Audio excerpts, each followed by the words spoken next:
If I were the devil, I'd soon have families at war with themselves, churches at war with themselves, and nations at war with themselves, until each in its turn was consumed.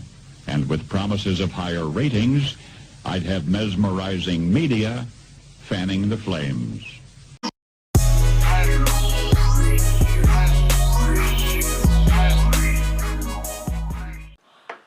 Alright, hi everybody, welcome back to our channel. So Karen was showing me this video of Paul Harvey, which is a radio broadcaster. Okay. I listen to this thing. It's, what's it called? If I Were the Devil. If I Were the Devil. Have you guys heard this yet?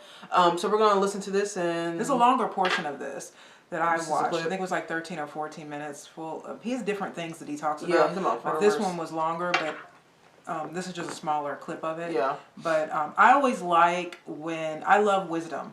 And I love people who come across. Yeah, I'm one of those people, I don't like to be the smartest person in the room. I hate that. Because I always like to learn. Yeah. And so if you're the smartest person in the room, you can't learn anything. So I love older generations. I love people that were born, from the 20s, 30s, 40s, 50s. I miss my grandmother. And I miss my grandparents because I miss that generation of people. Well, whenever I get an opportunity, even at work, to talk to someone that's older, I always talk to them. Yeah, because I love hearing their take on life, society, and even how they were brought up compared to what's going on now. It's like you could always learn more. Like Kara said, I don't like being the smartest person in the room. I think it makes me uncomfortable. I don't like that. But Kara said, I like to learn. I like to learn, and so... Which, by the way, this is what annoyed me the most about Teslin, that was when she was doing the interview with Larry Elders, when you don't humble yourself to learn something from someone that's like 30 years older than you. Or Jesse Lee Peterson, when they do that to him. I don't like that. It's just like those people have something to say. These people were here during the times that we all talk about. The 50s, the 60s. They were alive. They were living this life. They weren't just talking about it. And so I'm always open to hear people from these generations that I wasn't a part of, and to learn more. And so Paul Harvey, when I watched this this short video, like I said, this one's just a snippet of the actual longer video. I was like, wow, did this man just have a crystal ball? Yeah. Well, because it reminds me of the 1984. Orwell, right? Yeah. It reminds me of that George Orwell, 1984. But anyways, let's go. Let's listen to it. If I were the devil, if I were the devil, if I were the prince of darkness, I'd want to engulf the whole world in darkness, and I'd have 1/3 of its real estate and 4/5 of its population, but I wouldn't be happy until I had seized the ripest apple on the tree, thee. So I'd set about, however necessary, to take over the United States. I'd subvert the churches first. I'd begin with a campaign of whispers. With the wisdom of a serpent, I would whisper to you as I whispered to Eve, do as you please. To the young, I would whisper that the Bible is a myth. I would convince them that man created God instead of the other way around. I would confide that what's bad is good and what's good is square. And the old I would teach to pray after me, Our Father, which art in Washington. And then I'd get organized. I'd educate authors in how to make lurid literature exciting so that anything else would appear dull and uninteresting. I'd threaten TV with dirtier movies and vice versa. I'd peddle narcotics to whom I could. I'd sell alcohol. Did we just say in the Candace Owens video that... I think you said it. Yeah, I think I said these people are peddling bad behavior, right? And they're making it cool to be like ghetto or, just whatever. They make it cool. And if they don't emulate that, especially with young people, it's looked at as square.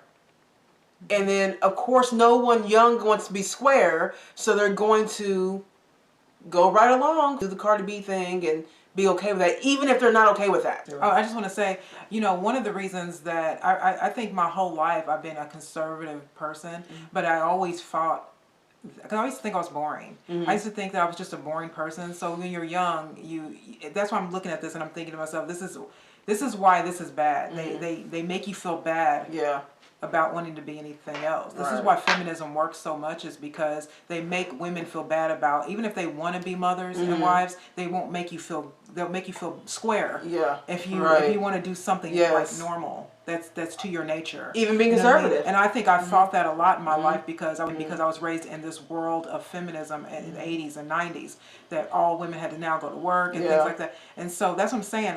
You gotta listen to older people because they really have a lot of wisdom. And I wish I would have known this early. I wish I could have had more conservatism in my life, but I didn't. I'd peddle narcotics to whom I could. I'd sell alcohol to ladies and gentlemen of distinction. I'd tranquilize the rest with pills. If I were the devil, I'd soon have families at war with themselves, churches at war with themselves, and nations at war with themselves, until each in its turn was consumed. And with promises of higher ratings, I'd have mesmerizing media fanning the flames. If I were the devil, I would encourage schools to refine young intellects, but neglect to discipline emotions, just let those run wild. Until before you knew it, you'd have to have drug-sniffing dogs and metal detectors at every schoolhouse door. Within a decade, I'd have prisons overflowing. I'd have judges promoting pornography. Soon I could evict God from the courthouse, then from the schoolhouse, and then from the houses of Congress. And in his own churches, I would substitute psychology for religion and deify science. I would lure priests and pastors into misusing boys and girls and church money. If I were the devil, I'd make the symbol of Easter an egg and the symbol of Christmas a bottle. If I were the devil, I'd take from those who have and give to those who wanted until I had killed the incentive of the ambitious. And what'll you bet? I couldn't get whole states to promote gambling as the way to get rich. I would caution against extremes in hard work, in patriotism, in moral conduct. I would convince the young that marriage is old-fashioned, that swinging is more fun, that what you see on TV is the way to be. This is why I'm always telling, like, especially younger women, you know, I mean, don't listen to these people that they will have you working, and believe me, at the top of that mountain is nothing but a pile of money. Yeah. And you're just alone with your money. You know what I mean? Jason Whitlock was saying that about himself. He said, I chased career and there should have been 2 women I should have married. Yeah. He's like, I'm 55 years old now and I could have married 2 women a long time ago. And now I'm realizing I have all this money, but I have nobody to share it with. And I'm just saying, I get that. And this is the reason why I'm always so hard on, this, because it's pure communism. I'm sorry, communism and Marxism. They're literally trying to replace God with the state. Yeah. They're literally trying to have churches at war with each other. All of this has happened. We're living in this right now. You know, the fact that he can say this in 1965, and then what's happening right now is exactly what this is. It's insanity to me. And I was going to say that I remember there was a few videos ago. I can't remember what video it was, but someone made a comment that so it was a guy said that marriage is just stupid in today's society. You should not do marriage. Marriage is dumb. Right. Just don't get married. Don't get married, right? And I didn't say anything to him, but another man that was married did. Actually, 3 other men that were married did. They were like, this is what they want. They want men thinking like this. They want men saying, and women saying, marriage is just no. He's like, and marriage is the one thing that catapulted their lives, right? But it's interesting that what Paul Harvey said in 1965, that eventually, basically, they're going to make you believe that marriage is bad. And we believe now that marriage is bad. And marriage is God's idea. Yeah. So it's a beautiful thing. Union. It's a beautiful when done correctly, feminine and masculine. When done correctly, you know what I mean? Yeah. From man and woman. It's a beautiful union that we have perverted. Yep. That's God's idea. God's ideas are always good. So anything that we don't like about marriage, that's on us. We perverted this. We perverted the way we've had children. We perverted the way we deal with religion. We perverted the way we eat. We perverted the way we've done everything. We've made finances our God instead of each other working together. We've become a shell of ourselves. You got people like Andrew Tate saying that he's a Muslim, but then doesn't want to get married. How does that work? You can't. What do you mean? People like that who aren't. People who are saying stuff like that. It's just like, don't start claiming religion, because if you're claiming religion, you are absolutely doing a lot of things wrong right here on purpose, though. Not in ignorance. On purpose. So if you're sleeping around and you aren't getting married, because you're telling everybody else, I don't care about your money anymore.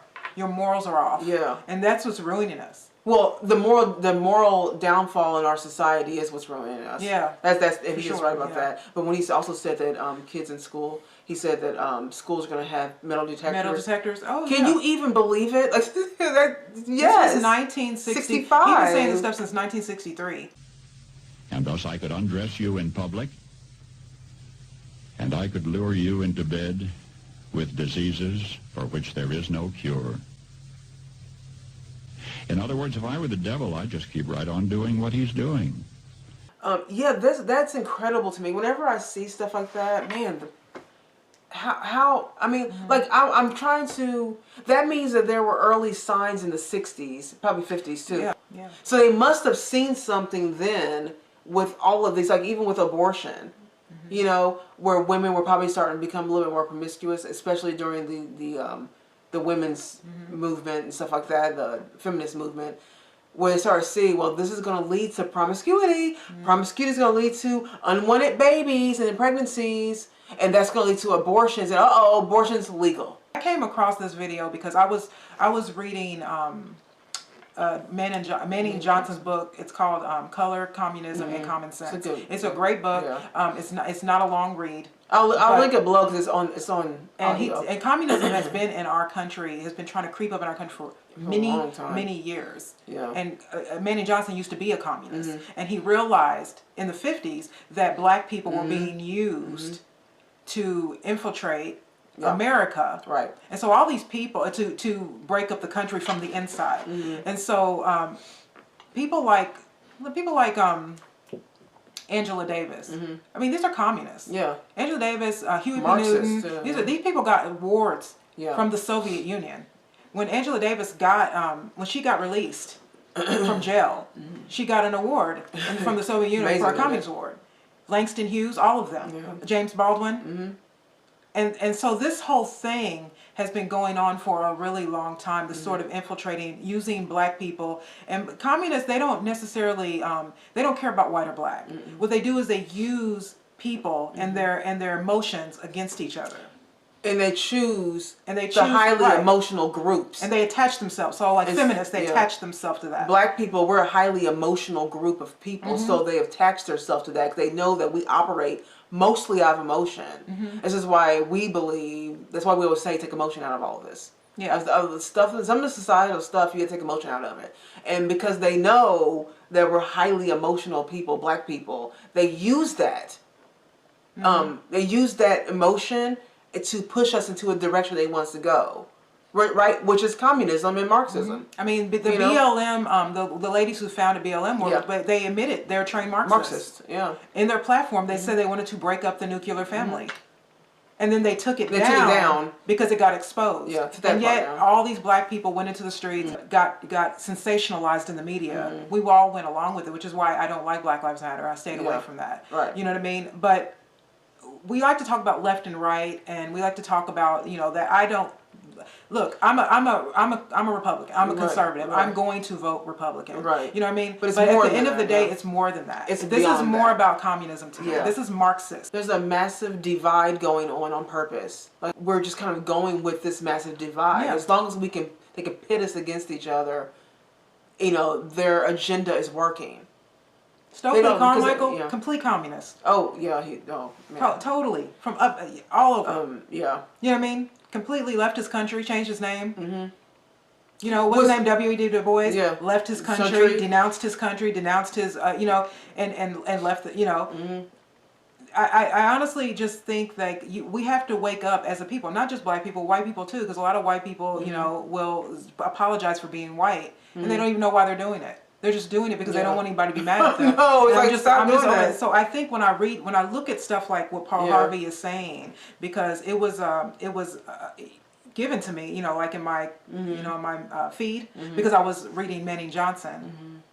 And before Manning Johnson, I was reading Up From Slavery, Booker T. Washington's story, which we always say Up From Slavery should be required reading in school. That should be about slavery, since everybody doesn't you'd be surprised of how black people felt and were during that time. Yeah. And it's interesting because W.E.B. Du Bois was he was kind of born into privilege. Yeah.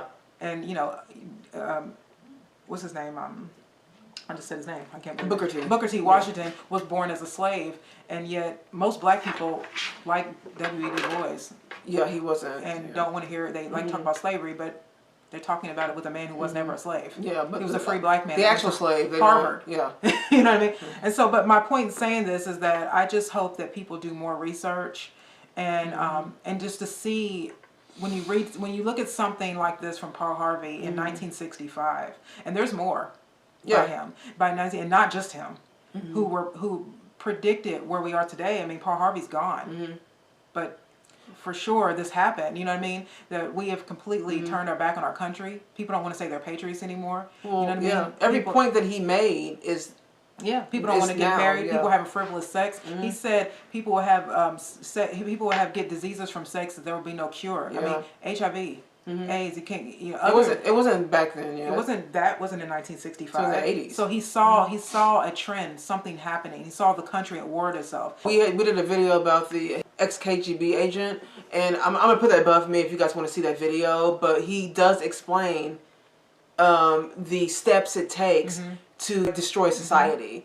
And so there's like these 4 steps that you take to destroy society, you know, and the part that was very interesting to me, which is kind of what he's talking about, you destroy these things and then you normalize it. So there's a lot of what we see is that there's people who are, you know, normalizing promiscuity and promoting that promiscuity. And now it is kind of normal to open your phone and just see twerking and promiscuity. You know what I mean? Yeah. Because it took a while for this to even happen. It's like a slow deterioration of society. It doesn't happen overnight. It's been happening for a long time. So it makes me feel like maybe Paul Harvey and people of that time probably did see signs of what we are seeing now. I'm not sure if they would ever think it could get as bad as it gotten, but my personal belief is that when you remove God from a society, that is when the moral fiber of said society goes down fast. I mean, it goes down. And so that's what I'm saying. We have removed our net, our safety net. And I can't remember who was saying, I think it was Antonio Gramsci. Anyway, he was saying that they were shocked in the early 30s that communism did not work in the United States. But the reason why it didn't work is because the family structure was so tight and people were so religious that they didn't let people come in between God and their responsibilities. Yeah. But what they realized was that they can't just do that. What they have to do is to have a slow progression. So over the years, they call it the ropes of society. So your churches, your schools have to be infiltrated by these people. People, you know, like Bernie Sanders. People, they're all old now. But those types of people, Cornel West. You know what I mean? What's her name? The teacher, Jane Elliott. Jane Elliott. All those people. And more. They slowly got into our system. Yes. Where now they're in our educational system, our colleges. They've been in for years now. They're in our courts. They're in our politicians, or with our politicians. They're in our grade schools. They're in our churches. And if you read Manning Johnson's book, which is this is the reason why I read it. This is amazing. This book. Yeah. And he goes on to talk about the slow progression of trying to make churches into civil rights. Instead of civil rights, make it political. Instead of talking about God, you go to basically a BLM summit. You know what I mean? And that is true. And churches now only talk about this. Yeah, they do. And he goes in to talk about all of the different institutions that are being invaded subtly and over years, the 50s, very slow. And it goes into our public school system. Liberal, we know, means no boundaries, no limits. There's no structure. There's no, order when it comes to liberalism. Anything goes. Yeah. Okay. It's like a chaotic kind of society. So people go, oh my God, people out here doing smash and grabs, and there's over here Cardi B's on TV, simulating sex with Meg Thee Stallion. I can't believe it's happening. I can. Yeah. I can believe it's happening because there literally are no limits to that kind of liberal mindset, that pushing of liberalism. This is not left or right. This is Marxism. Yeah, you know what I mean. And this is what you have to think about. I mean, the reason why because I believe some people on the right do it too. Yeah, they do. I do it. I think a lot of these right-wing people like Liz Cheney, you know what I mean? I think that there are some helpers there, but I think that it's being... I believe the hub of it is in the Liberal Party. Yeah, well, you know what I mean? Yeah. But this really isn't about party, because I think communists use us against each other. That's the point of it. And so, especially like a lot of them, when black people get mad at us and they come in our comments, I'm just like, man, you've been brainwashed. Like, I mean, communists have really brainwashed you to think that you're living in 1865. I know. You know what I mean? And so that's the thing, is like, you have to be strong and be able to research things. Yeah. Because when I look at something like this from a white man who wasn't even who's gone, dead and gone now, but when he said this, and you know, it wasn't even, none of this, most of the stuff hadn't even happened yet, right? And then he so clearly, he laid it out, and where we are, then I have to say, he's telling some truth. Yeah. Like you're saying, there's some situations where it just isn't really about left or right.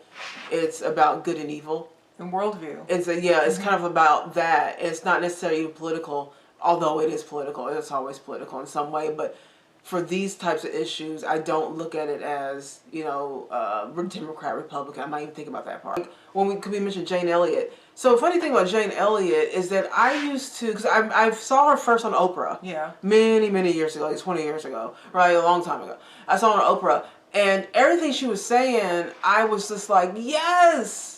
She is so right. Wow, you know, the blue eye, brown eye experiment that she used to do all the time. Okay, and I thought, wow, it's amazing. And so then when I started to like move over to like a conservative, you know what I mean, and start to really research everybody I ever looked at, like anybody I ever looked at, I started to really research it. And now when I look at her, okay, so what she's doing is she's trying to inject white guilt and black oppression. Like I never saw that. And so when I first saw her, I watched her like a year ago, and I was like, I'm disgusted now. Like I wanted to throw up. So I was like watching her tell people, the blue-eyed people, you over here, and the brown-eyed people, you over here. Well, you know, these people don't have that luxury of just taking their skin color off. You don't have the luxury of, okay, because they're the poor little black people that are just oppressed. And guess what? You blue-eyed people are oppressing them. She just created and pushed this whole narrative that we're seeing now. Like, it's amazing to me when I see people like the Paul Harvey, right? And now it all makes sense to me because she's an older woman. And she's a school teacher. She was a school teacher. That's what she was. She used to do this stuff in school. You know? And I'm like, no wonder he could see that. Because if she was doing that back in the 50s and 60s, that means that there were little signs of people, like, infiltrating these types of mindsets into us. One day I was watching, was it John Wayne? We were watching it. We were watching John Wayne, and John Wayne said, I think it was like 1969 or something. He said on a camera, he said there are communists that are trying to take over Hollywood. 1969. He said I wouldn't be surprised if soon you would start seeing he's right, a lot more Marxist sort of communism coming into Hollywood. And it was shocking to me because I didn't know a lot about politics years ago. Yeah. But I didn't realize that California used to be Republican. Yeah, I had no idea. And that Hollywood was too. Yeah.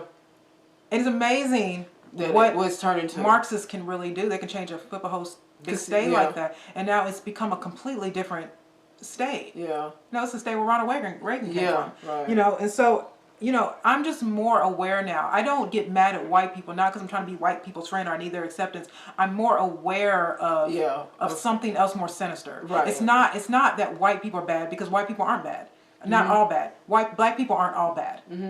But there is something that's dark, that's coming between us, that is trying to make us all upset about things none of us are really going through. And they're using our real feelings.